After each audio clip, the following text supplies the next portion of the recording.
spoštovani gospod župnik, docent dr. Sebastian Valentan. Cenjeni gostje, cenjene gostje, dragi malečničani in malečničanke.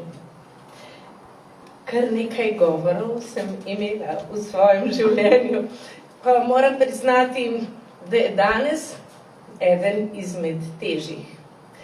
Pa ne zaradi teže kakšne vsebine, ampak zato, ker sem ob ogledu tega filma in spominih, ki jih imam na Malečnik, se spraševala, ali sem si tako izjemen poklon tukajšnjih prebivalcev zaslužila.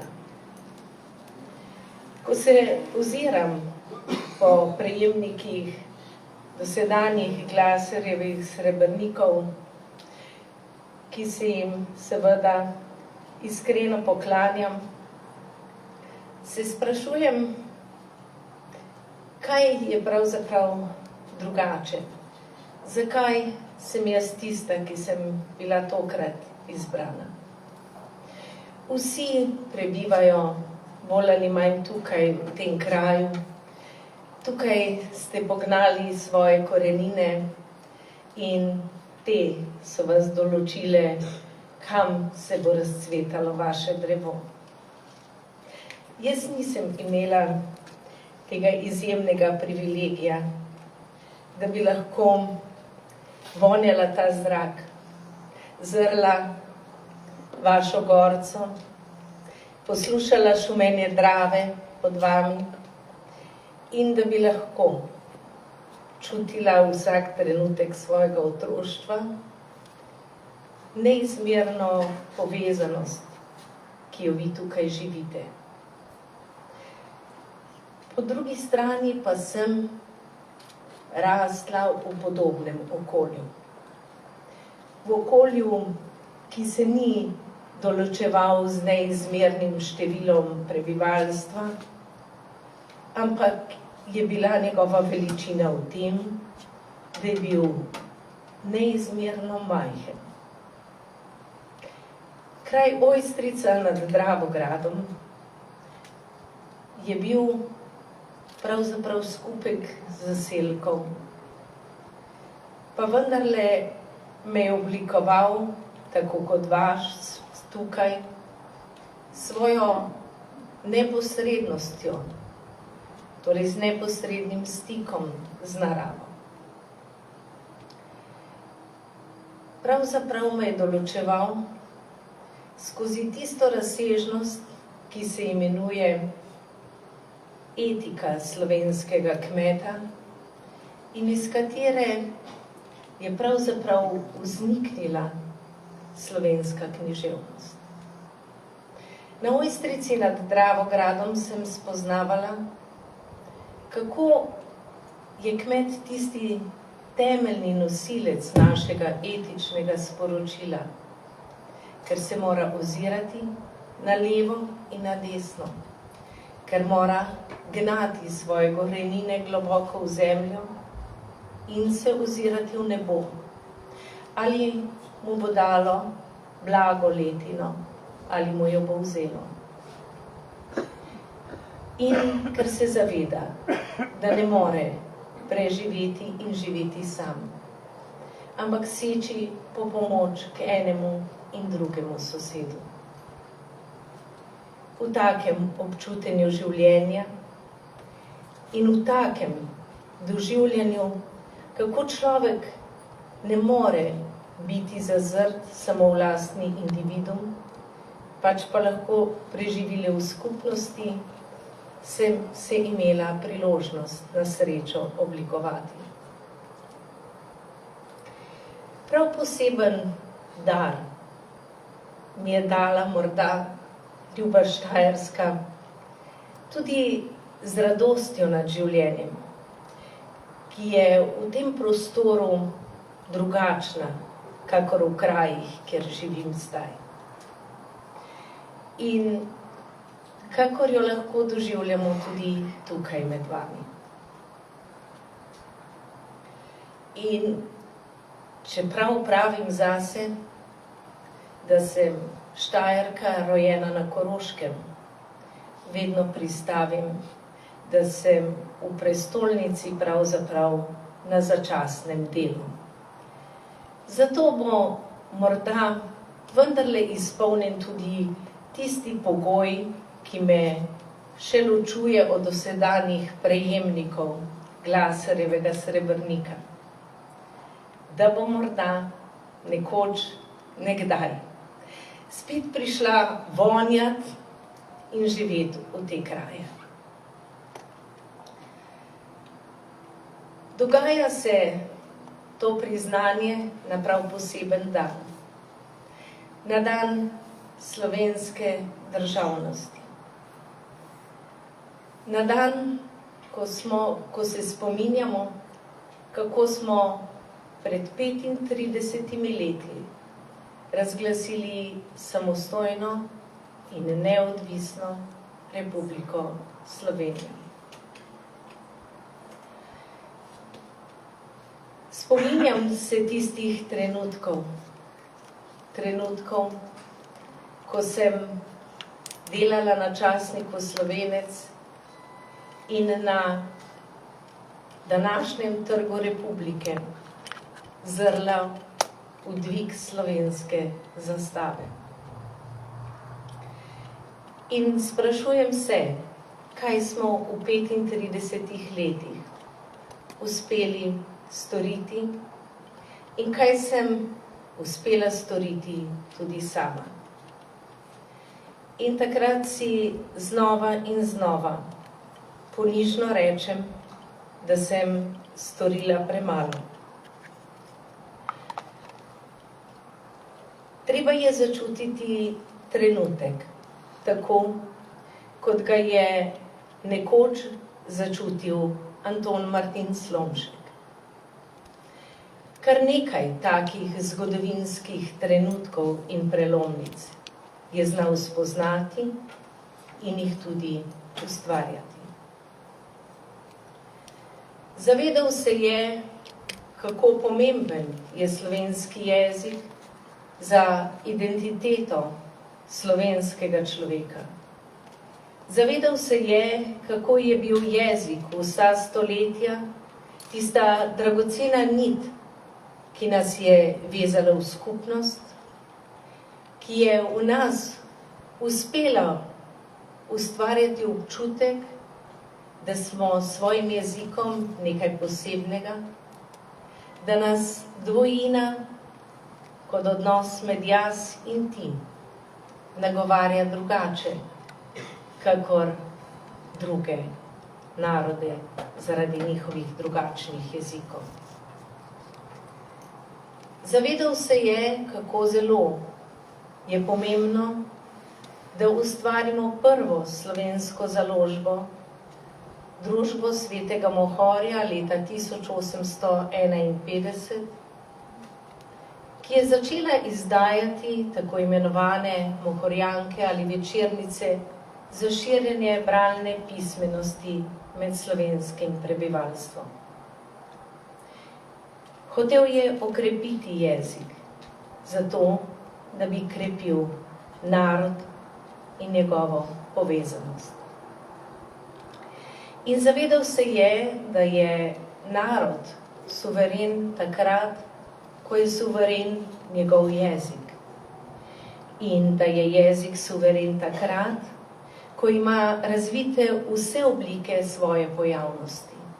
Ne samo tisti pogovorni in vsakdanji jezik, ki ga govorimo med sabo, ampak tudi leposlovni jezik, ki ga je razvijala Družba svetega Mohorja, in tudi naš strokovni in znanstveni jezik. Zato je vzpodbujal tako zelo nastanek Slovenske matice, ki ga žal zaradi svoje smrti ni dočakal.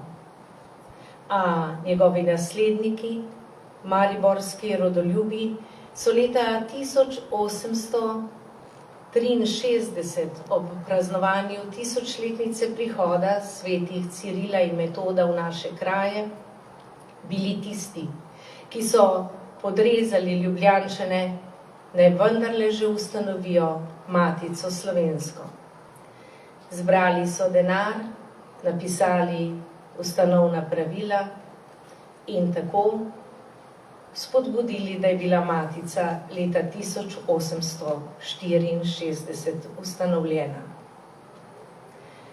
Zato sem o prihodu na Slovensko Matico se zavedala, kako zelo pomembno je ne samo, da jo ohranjamo, ampak da se znova ovemo tistih korenin, iz katerih je pravzaprav narod razvil svojo željo tudi po samostojni državi. In zato sem iskala stike po vsej Sloveniji, da bi lahko o teh koreninah pričevali novim, prihajajočim mladim generacijam.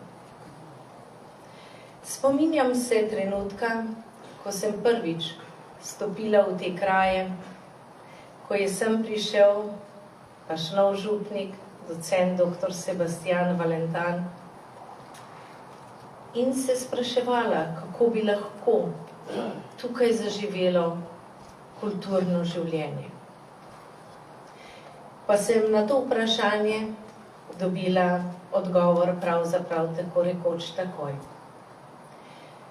V tednih, ne mesecih, se je obnavljalo tukajšnjo poslopje, je zaživelo tukajšnjo kulturno življenje in samoumevno je bilo, da pridemo z literati, znanstveniki, ki so člani Slovenske Matice, tudi sem v vaše kraje.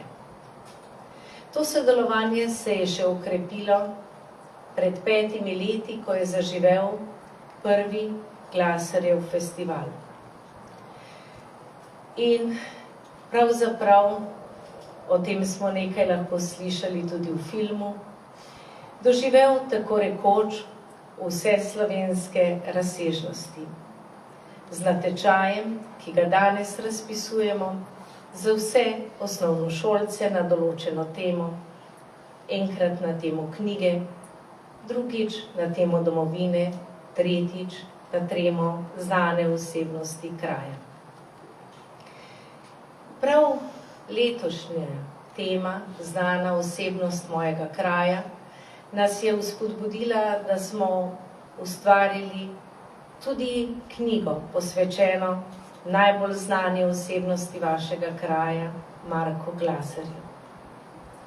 Župniku, ki je ta kraj neizmerno ljubil in ki je tukajšnje župljane, ko sem prebirala njegove pridige, dosledno nagovarjal z ljubi bratje, preljubi in podobno.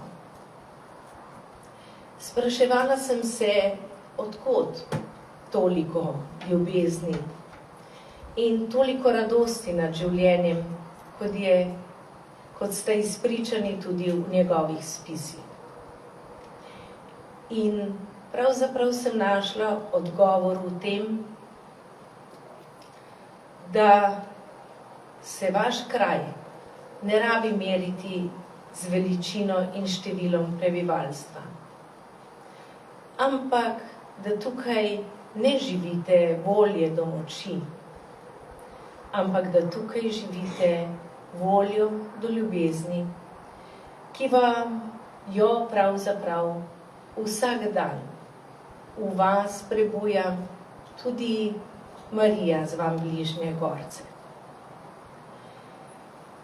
In taki kraji so za našo ljubo, drago Slovenijo še prav posebej dragoceni.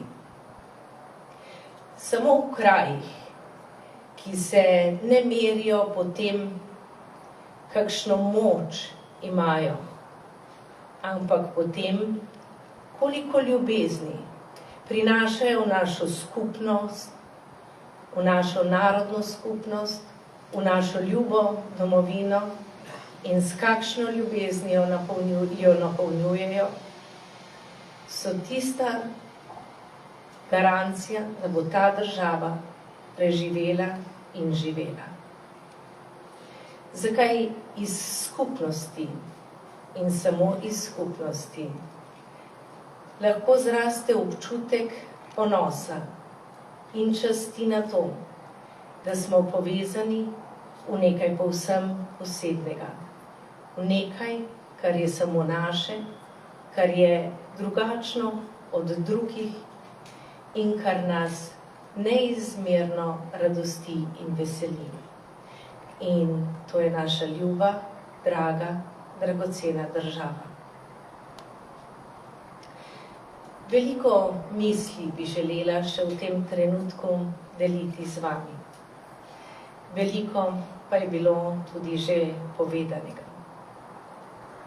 Zato se prepuščam današnjemu kulturnemu dogodku z ljubeznijo, ki ste jo vedno znova in znova, drage Malečničanke in dragi Malečničani, vzbujali v meni. Nisem bila jaz eden izmed tistih ključev pravzaprav, ki jih imate tudi v svojem grbu, s katerim sem Malečniku odpirala vrata v prestolnico in v širšo Slovenijo. Vi ste bili tisti ključ, ki ste me naučili ljubezni. Ljubezni do skupnosti in zato tudi ljubezni do naše domovine. Hvala vam za to.